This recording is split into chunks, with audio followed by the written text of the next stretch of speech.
Okay, I'm just getting back to the reading. It's Wednesday, um, so I figure it's time again to read the book. Um, yeah. Um,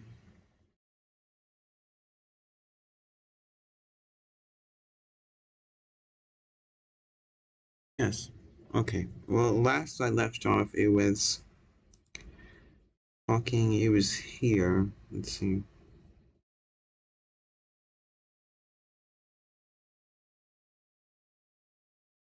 It's in the middle of page 67. It says Albert was never a person to shirk what he thought to be his duty, and his uncle Leopold has constantly emphasized that he must consider his position as Victoria's husband a high responsibility to which he must dedicate himself with unswerving devotion.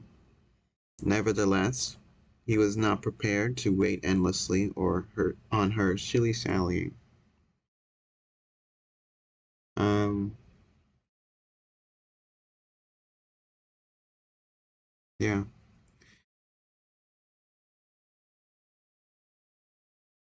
Um, do I have anything to say before I start reading?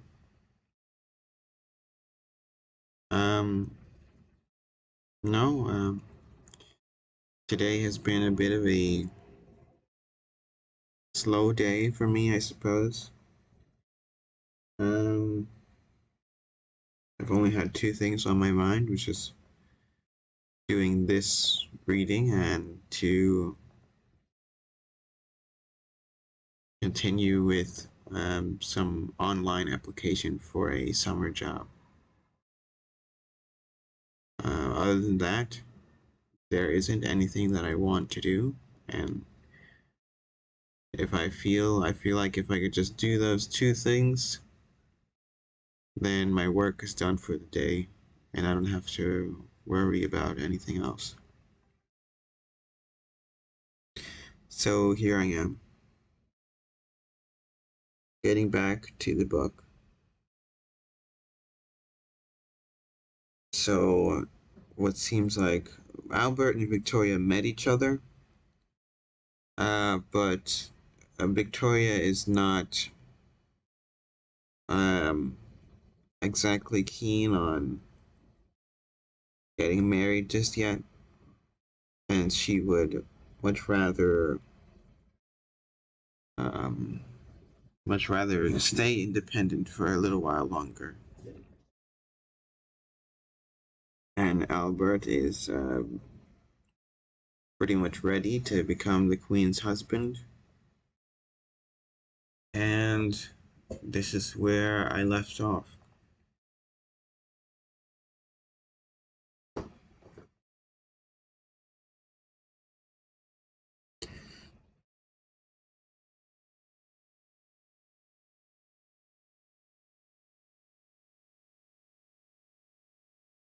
Nevertheless, he was not prepared to wait endlessly on her shilly-shallying, only to be left looking ridiculous at the end of it.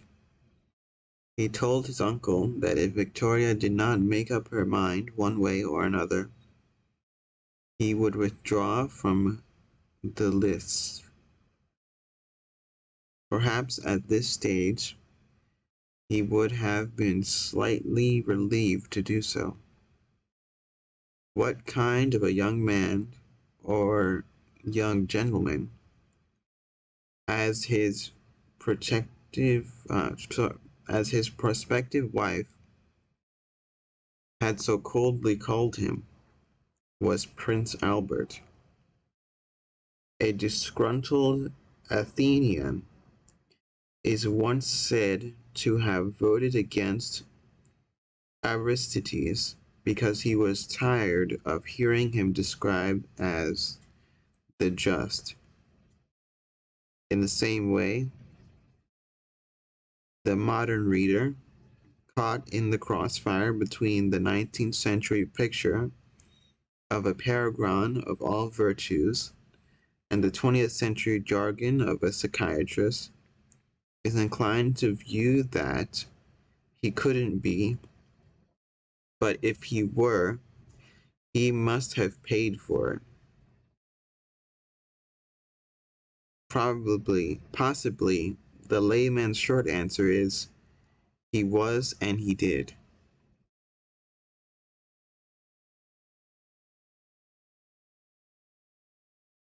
In his early years, Albert seems to have been a merry but oversensitive child with a tendency to introspect. His childish sense of security had been shattered when his pretty young mother, neglected by a selfish, unfaithful husband, ran away with another man and was divorced by her husband. After the age of 4, Albert never saw her again. When he was 5, he started to keep a diary in which he recorded his nervous fears and frequent tears. Fortunately, there were many compensations in his boyhood. His grandmother, the Duchess Sophia, was an intelligent and sensible woman who lavished an understanding affection on her young grandson. Also, Albert adored his elder brother Ernest, who was a much more robust and earthy character, cast more in his father's mold. Their young days were spent together, first at the charming castle at Brazzano. Um, I guess I'll take a note of that, I guess. Let's see.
Finally opened up my little notepad.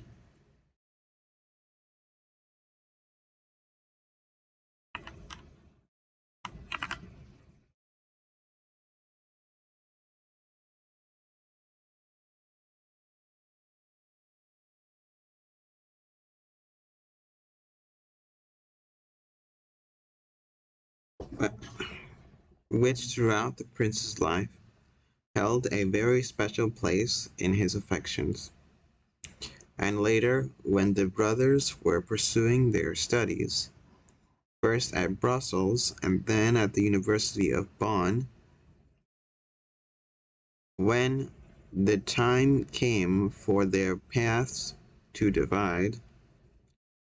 The break was a painful one, Albert writing mournfully that during all the years of their early life, they had never been separated for a single day. And his life, well, all his life, he retained a tender love for his brother, who in many ways was by no means an admirable character. Albert's boyhood and student days were in contrast to Victoria's girlhood, happy years during which he was able to develop his natural bent. At heart, he was a countryman, whose hobbies included gardening and botany. He had an orderly mind,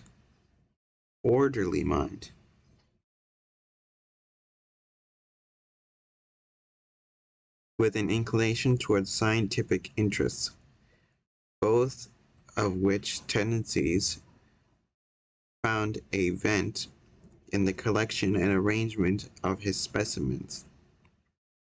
He was a good writer, and later his unexpected prowess in in the hunting field did more to win him the regard of the English aristocracy than he had ever achieved as a result of his more solid qualities. He was also a good shot, and at Balmoral,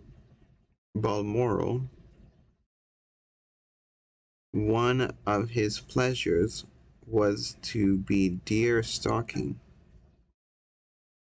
Neither his physical recreations nor his scientific interests were allowed to swamp his great love for music, particularly the organ, which he loved to play and which gave him the outlet that satisfied his spiritual needs.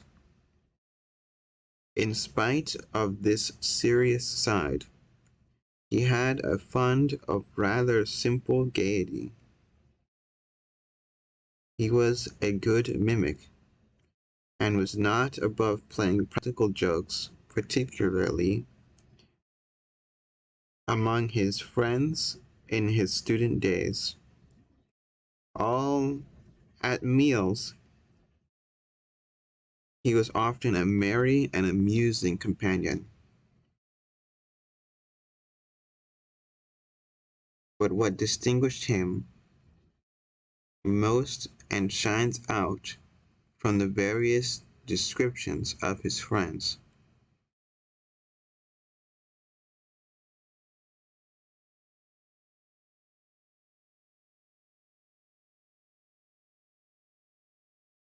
was his goodness. He was a kind, gentle, patient, and loyal. He might have been a happier man, and might have lived longer if his tutor Leopold and Stockmar had not so worked on these three qualities as to produce an enlarged conscience which helped to kill him.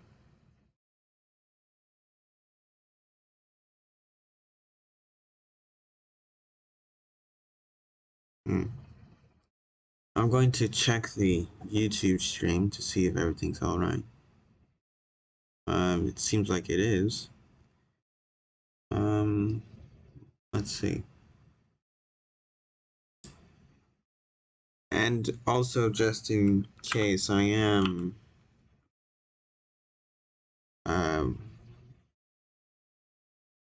I do this with every live stream. Okay, it is fine. I record it in case the live stream cuts off for some reason.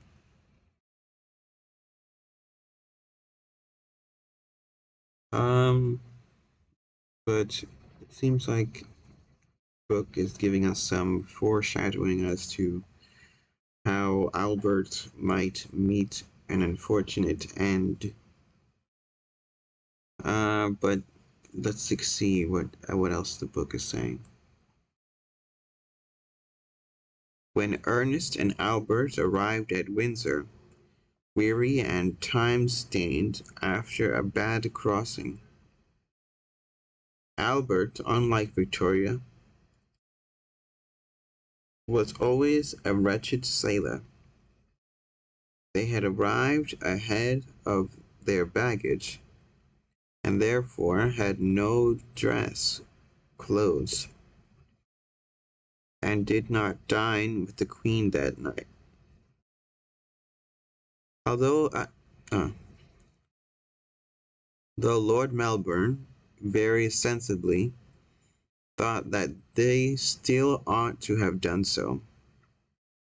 After dinner, Victoria presented them to Lord Melbourne and the rest of the company.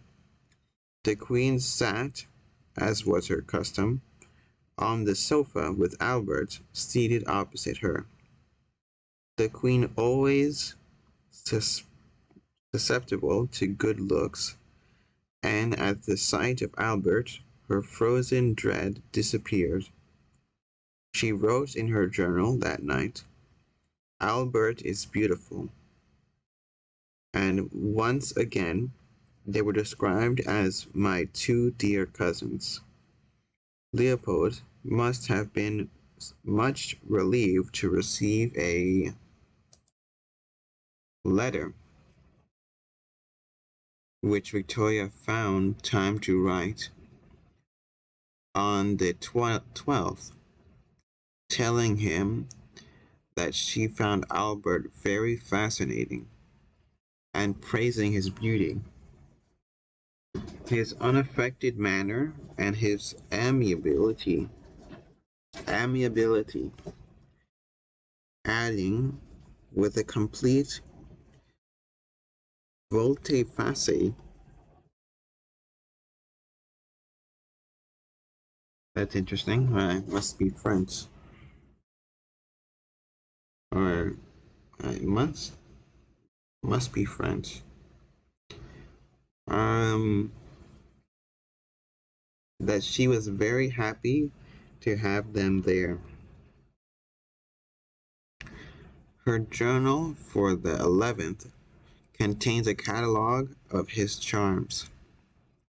He was exceedingly handsome and had such beautiful blue eyes and exquisite nose, and such a pretty mouth with delicate mustachios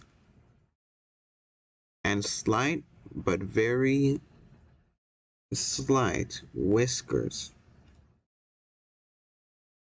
A beautiful figure, broad in the shoulders, and a fine waist. Victoria was in a fair way to being in love.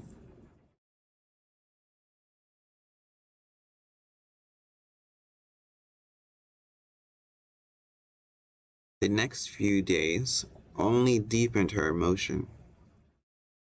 The young pair danced together, though Victoria did not go so far as to waltz with the man whom by now she had almost decided to marry.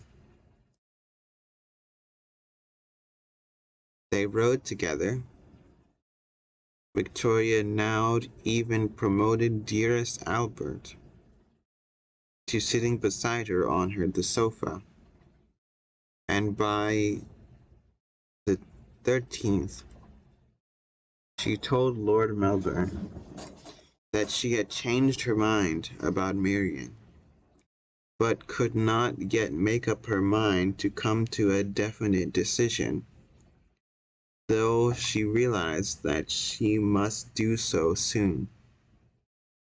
Lord Melbourne, ever cautious, advised waiting another week, while agreeing that the prince was a very fine, good-looking young man.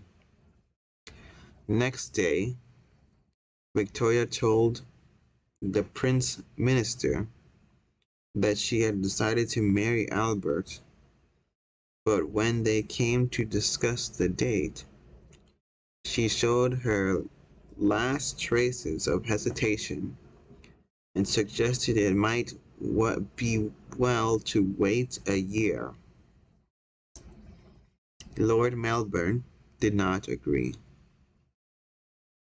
He thought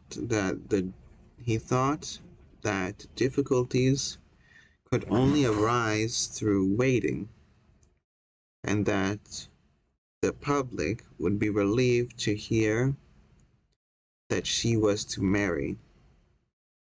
Once again, he asked her if she would not prefer the marriage to take place immediately.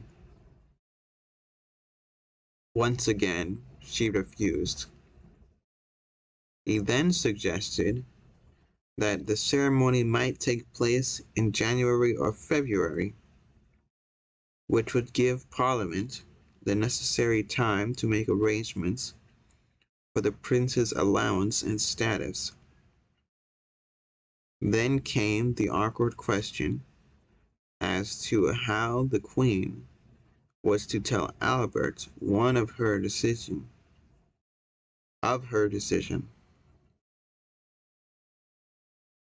As etiquette would not allow him to propose to her.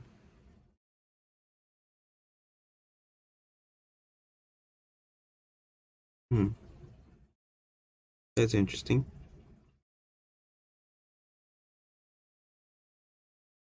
When these details had finally been settled, Victoria confessed to feeling very happy.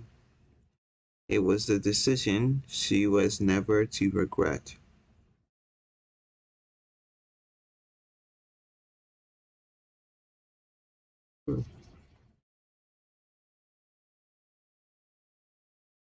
Next day, the prince was summoned to the closet, where Victoria plucked up her courage to tell him that it would make her too happy if he would consent to marry her, and that the cousins then embraced.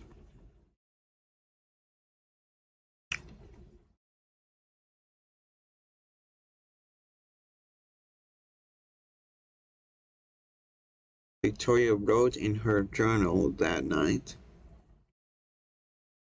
that it was the brightest, happiest moment of her life, and that Albert seemed so happy and was so kind and affectionate.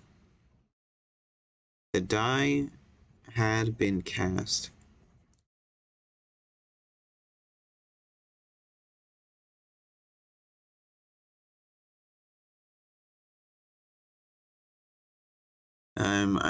I'm somewhat yawning um, while reading. Um, I will take my time with the book, I suppose. I won't rush reading the book. I want to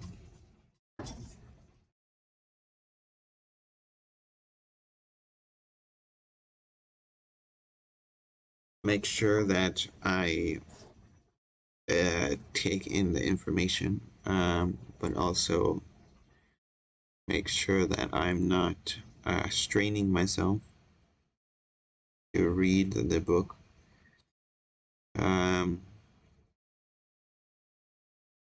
but yeah,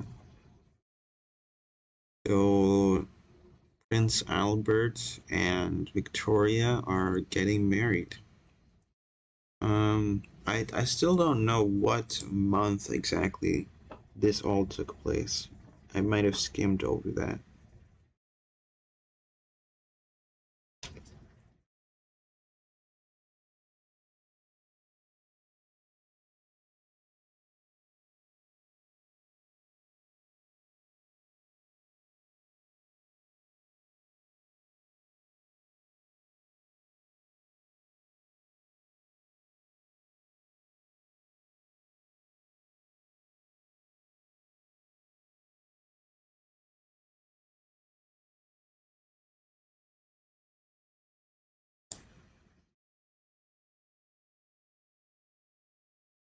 Nope.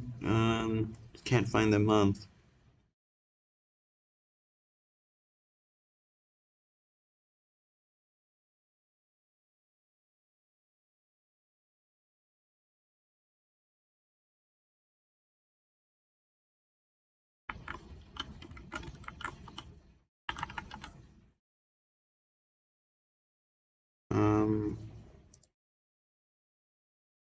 Streaming's still going, which is good.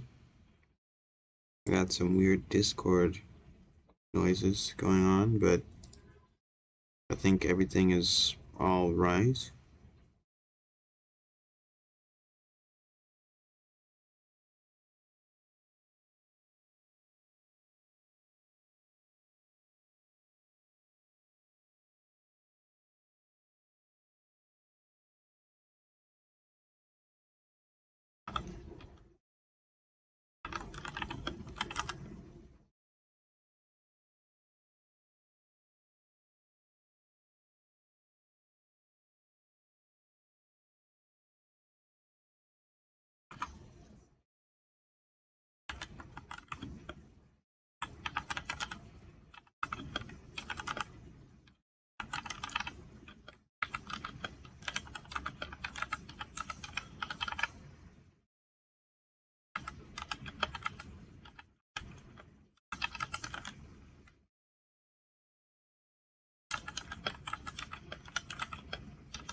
Okay. I guess I'll get back to the book.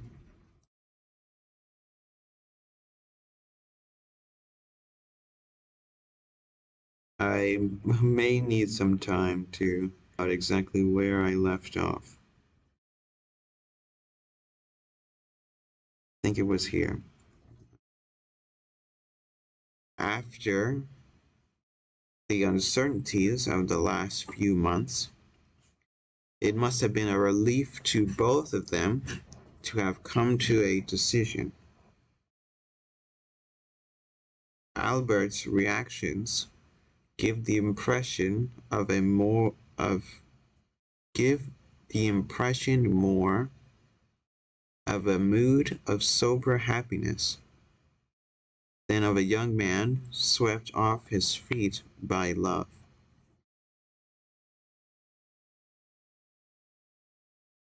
He was plainly touched by Victoria's obvious devotion. He wrote to his old tutor, Lord Schutz,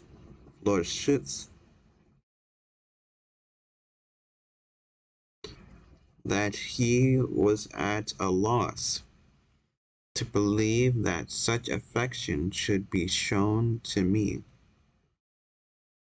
And he wrote of his future wife as being so good and kind to me.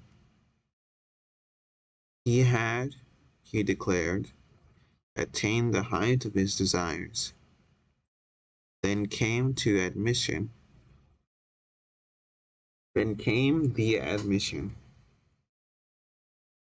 Alas, my days in my beloved home are numbered. Of Victoria's feelings, there is no doubt. She was deeply, but not always quite understandingly, in love.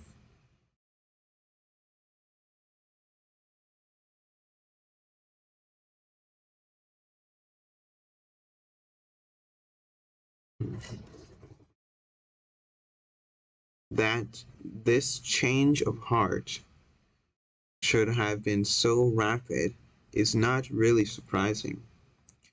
More than once since her accession, the Queen had shown a desire for some young company, declaring that because she lived so much and because she lived so much with people older than herself, she often forgot that she herself was still young. Albert's coming filled a gap in her life, which she had only half realized. for a month until the cousins departed in November on 14th November. So that's the month. It's November. But not the year. The year is probably 1842, as with the picture. Showing 1839 then. The lithograph.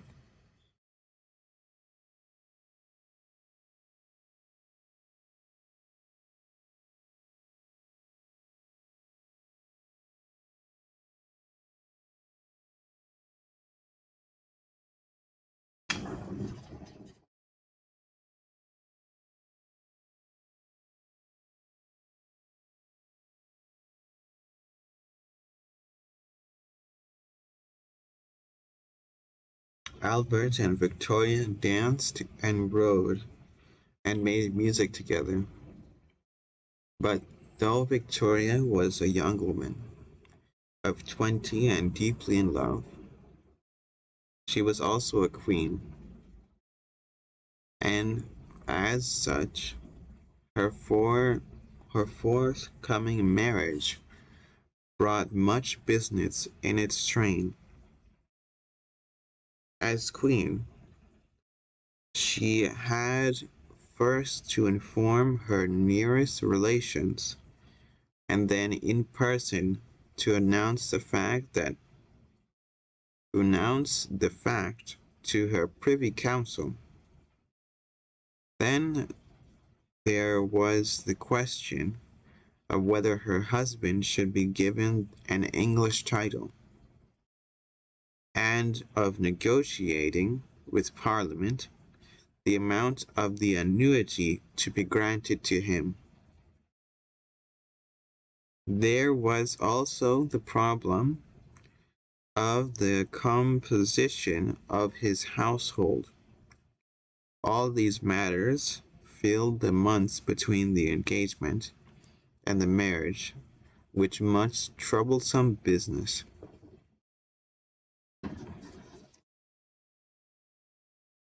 Leopold was in favor of the prince becoming a peer, but both the Queen and Melbourne, who were well aware of the widespread dislike of foreigners entertained by the English, considered this unwise, particularly as an English title would involve the prince taking his seat in the House of Lords. Any attempt, or even the mere appearance of an attempt, to play a part in the political life of the country would lead to dislike and resentment.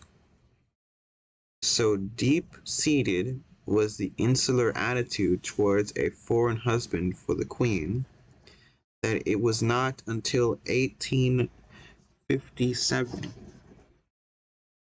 let's see, wow, that Victoria took the step of issuing the letters patent by which he became Prince Consort. Though by then he had become in fact, though not in theory, co-ruler with the Queen. This dislike showed itself again when the question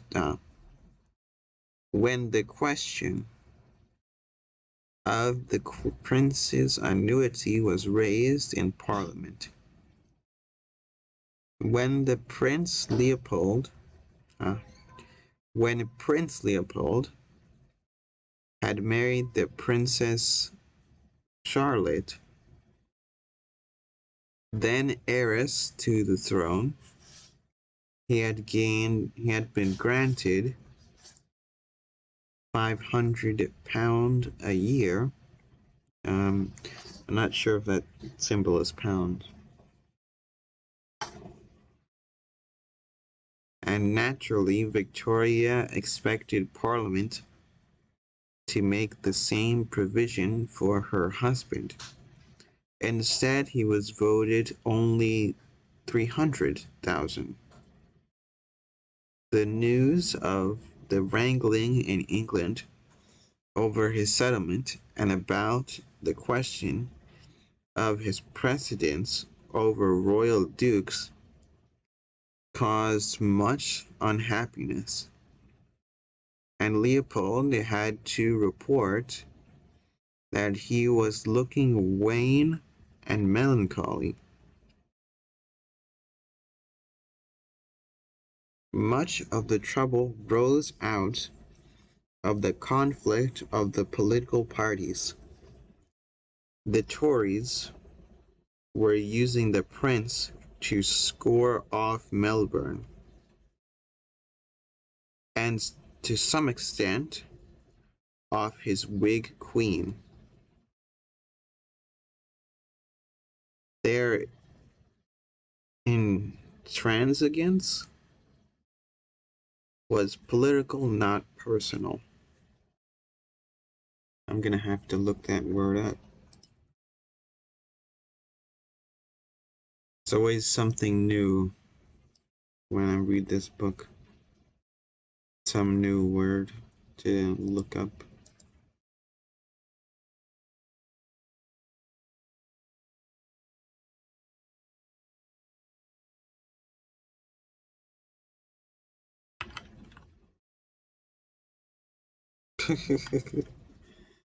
Did that show up on screen? Yes, that's looks like that did show up on screen.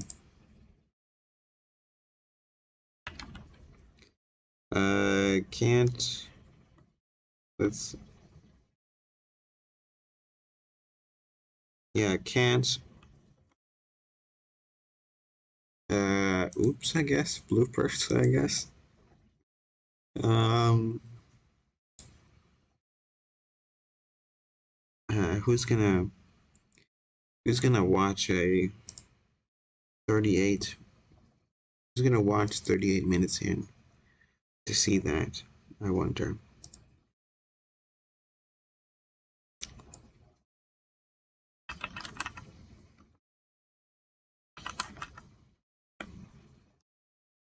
That's why I was on incognito, to avoid something like that happening, but I guess it doesn't work like that.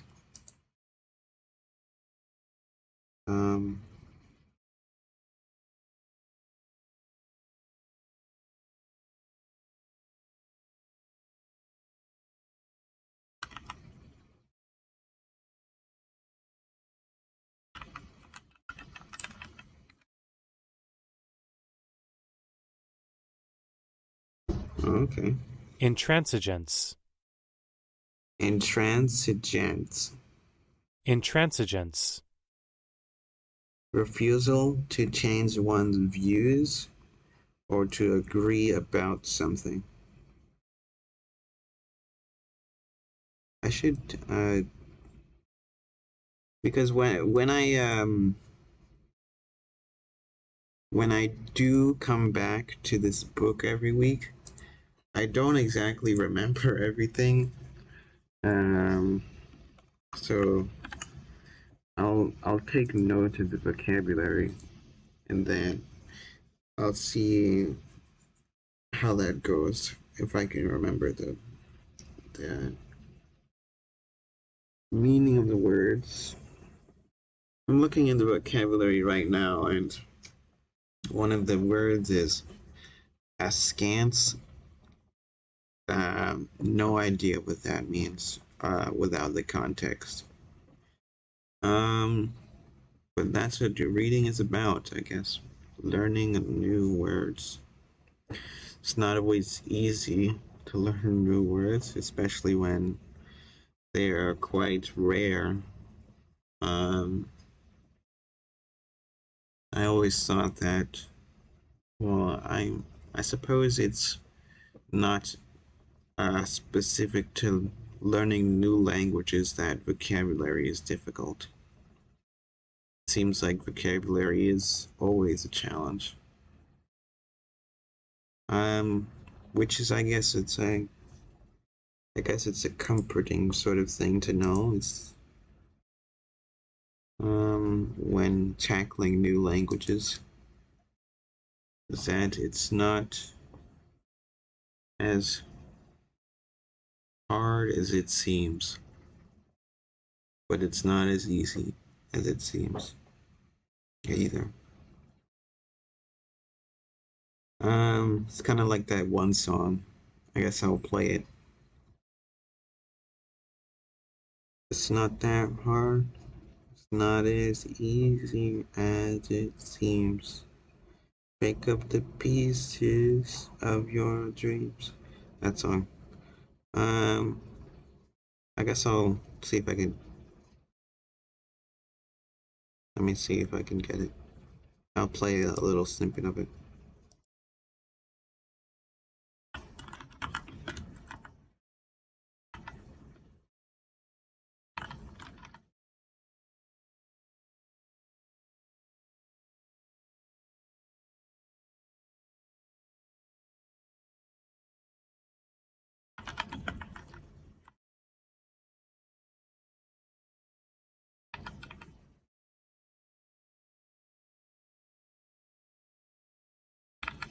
That's gonna take a bit to find.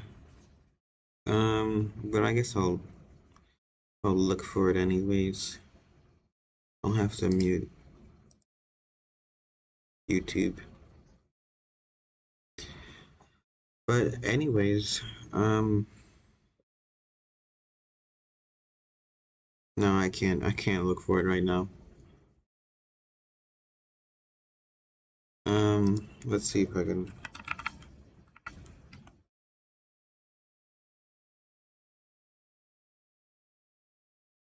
Yeah, I got it. Got the playlist.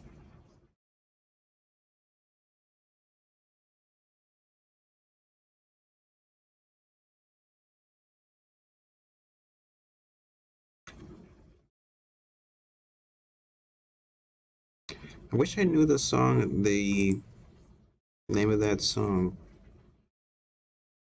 off the top of my head, but I guess I don't.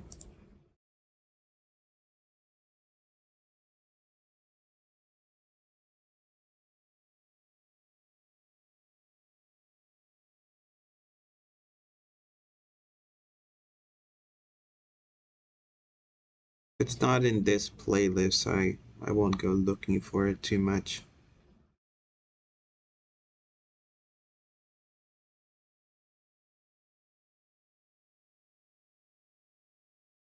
Um,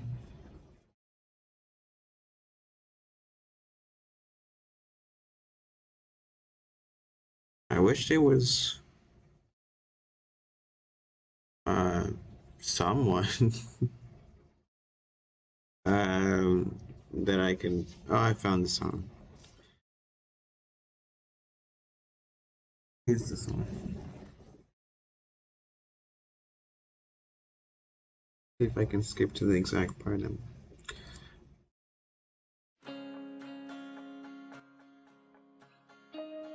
It might be a little cheesy, I guess. Straight 'cause it's a start, and you would if you were me. Let your head down, yeah, yeah. It's more than life, it's more than this, it's more than I have, it's not that hard, it's not as easy as it seems. Pick up the pieces of your dreams. Yeah, by Nat J, called "Pick Up the Pieces." I guess that's it. That's the song. That's not the end of. That's the. It's not the end of the stream. Um,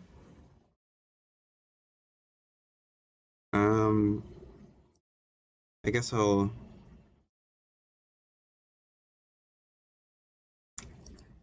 I'll put the song in the description.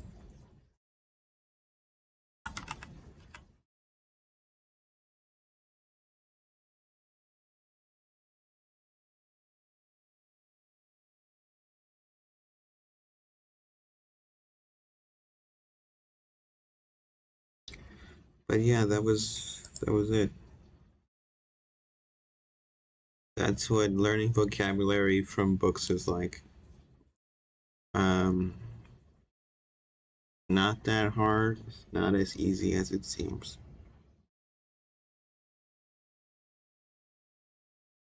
Um,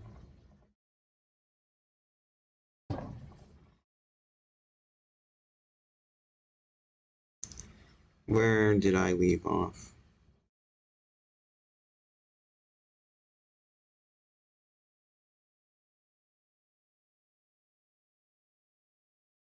I'm forgetting where I left off. Looks like this was it.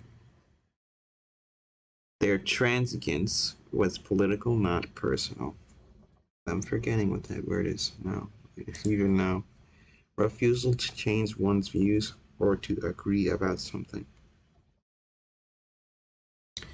And it's transigence. That's how you say it. Not transigence. Although my way of saying it is probably, I like my way. King Leopold had earlier commented on the violence.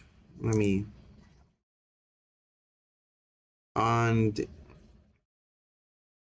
the violent violence of English policies and on the practice of politicians calling their opponents such names as blockheads,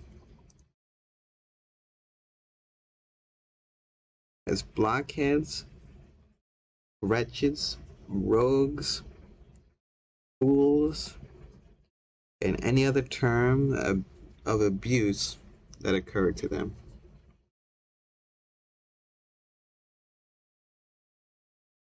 Foreigners, less familiar with England than Leopold,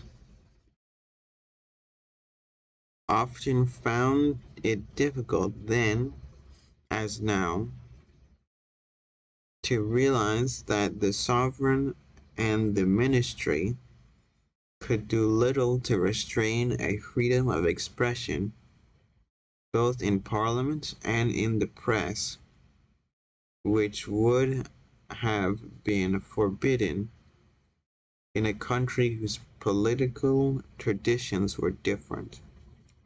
No wonder that Albert told Prince Lowenstein that his future was not brilliant, but also plentifully strewn with thorns. Victoria was furious when Parliament refused to grant the prince precedent over the royal dukes, and slashed the customary allowance for the queen's husband, but she was also helpless.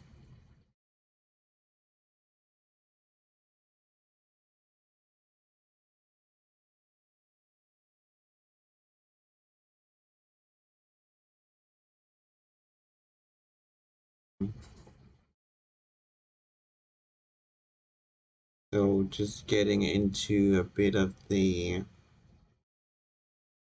I guess, political, let's see, political turmoil in the queen marrying a foreigner. Since foreigners were despised, I guess they were not. Um, they were not welcome, I suppose. Nevertheless, she too was responsible for some time of her future's future husband's low spirits.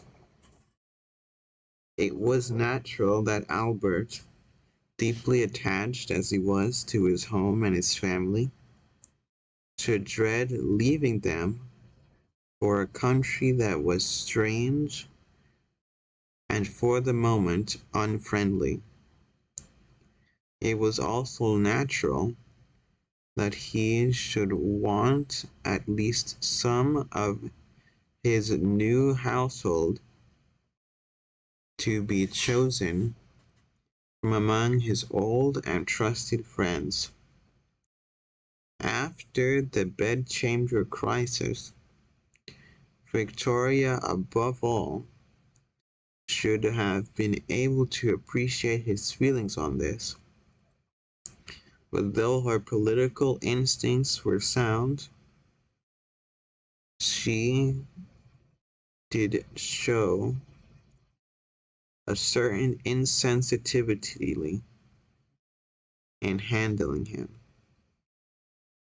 Both she and Melbourne, conscious of the English dislike of foreigners, knew that to include a number of German in the prince's household would create a bad impression and give the hated Tories fresh ground for criticism.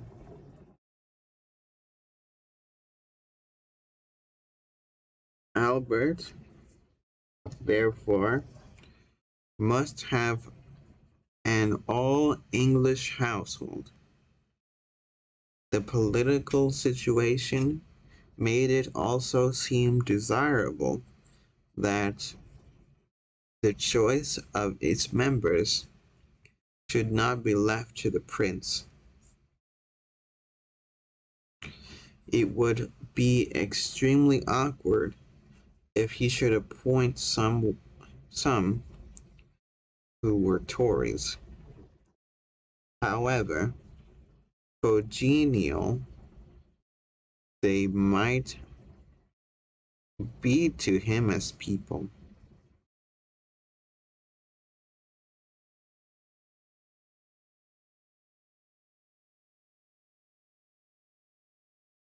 the court must never seem to speak with two voices. I am I am trying to power through this reading to get through it, to get through these pages. My tone is sort of shifting a little bit. I'm not getting the tone as correctly as I want it to be correct. But I'm still trying to get through this book.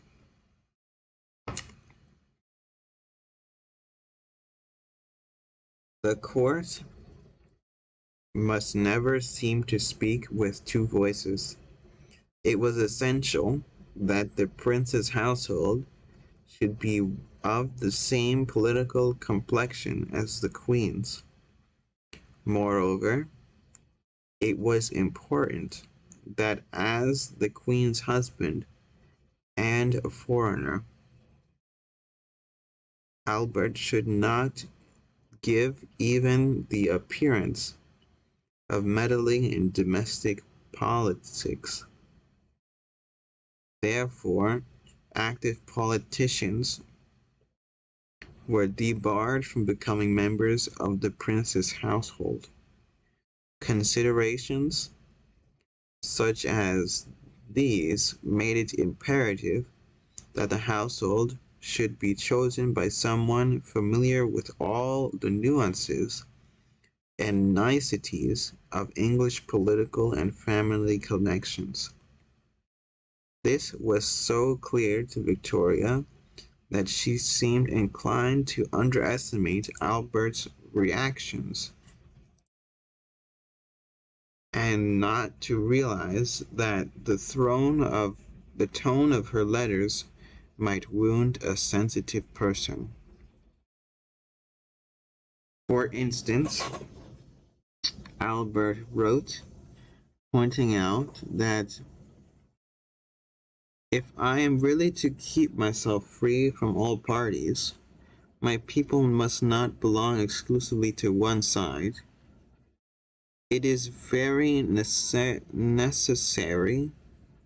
that they should be chosen from both sides, the same number of Whigs as Tories. The prince was also insistent that they should be men well educated and of high character. The queen replied blandly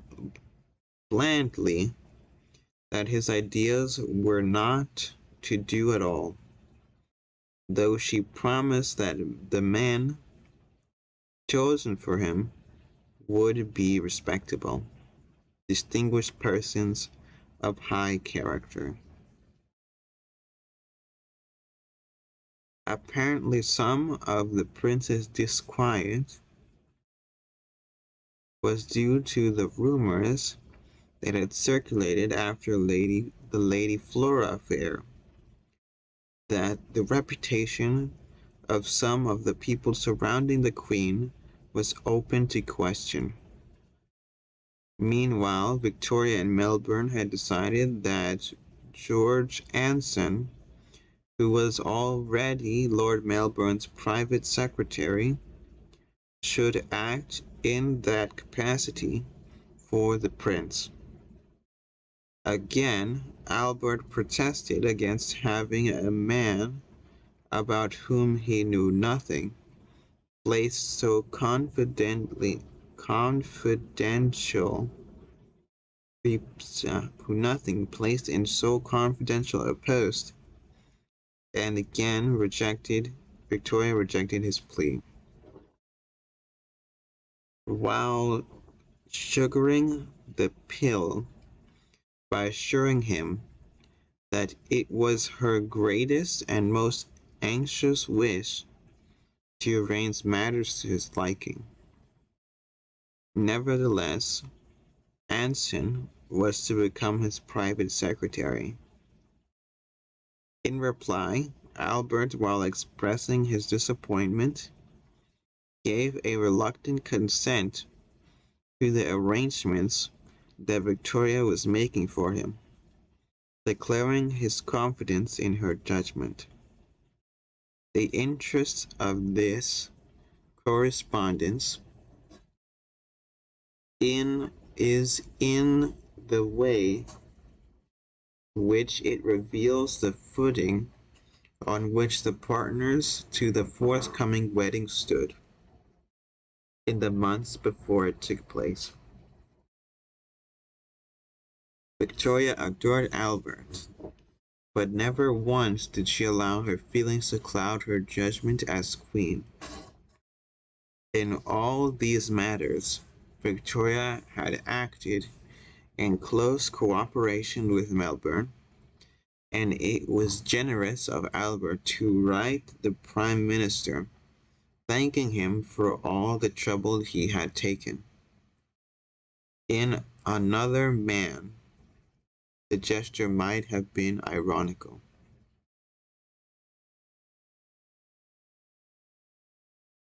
One wonders if Prince Albert had smiled a little wryly when Victoria wrote to her dearest Albert, telling him how happy she would be if he would be very friendly to this good and just man.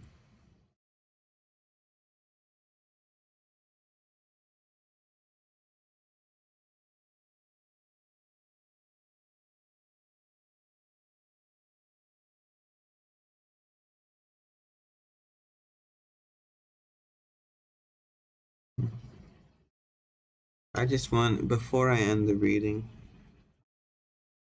I'm gonna end it here on page 75. Before I end it, I want to look up what disquiet means.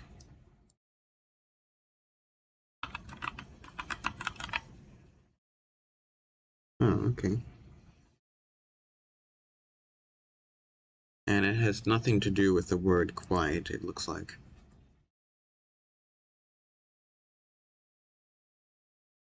It says a feeling of anxiety or worry, to make someone worried or uneasy.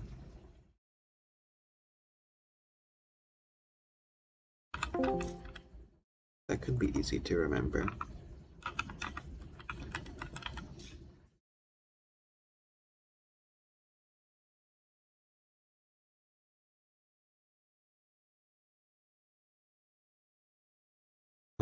But that's it. That's the end of this little reading. I could continue reading if I wanted to, but I think here is a nice place to stop, and this is where I took that. This is where the thumbnail comes from. And the book continues a little on from here. But I think I'll just read a little bit of what the next section is, so that I can come up with a good title and thumbnail.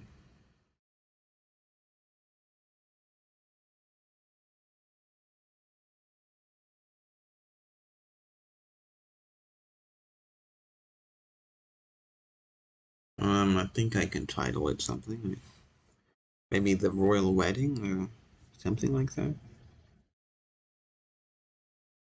I could title it The Royal Wedding.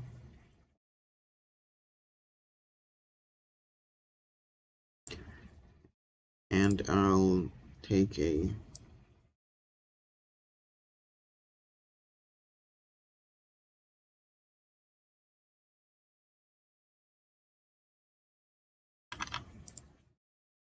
screenshot of that. But that's the end of the reading. Thanks for listening if you did. You made it this far. To anyone that watches the live streams, and I guess I'll say this in the beginning of the streams, feel free to leave a comment. I guess it would please me greatly if anyone who stopped by to the streams left a comment. But that is the end of the stream. Have a good